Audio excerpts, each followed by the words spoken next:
En France, le sort des enfants et leurs conditions de vie sont dans l'ensemble bien supérieurs à la situation de millions de mineurs à travers le monde.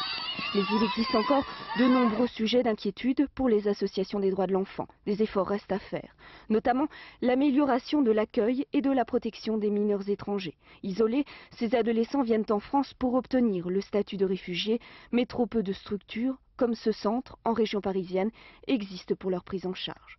Autre point noir, en France, le droit de l'enfant à connaître ses origines n'est pas toujours respecté en cas d'accouchement sous X, ce qui n'est pas en conformité avec la Convention internationale des droits de l'enfant. Et puis, principal sujet de préoccupation, la maltraitance des mineurs. Près de 80 000 petits Français seraient en danger, selon les associations de protection de l'enfance. On est une société qui a de moins en moins de diète sociale, qui a de moins en moins de sociabilité, et on le sait que ça provoque énormément de problèmes dans les familles. La montée notamment des familles monoparentales, alors qu'elles sont de plus en plus isolées, entraîne une progression du nombre d'enfants en risque dans cette société.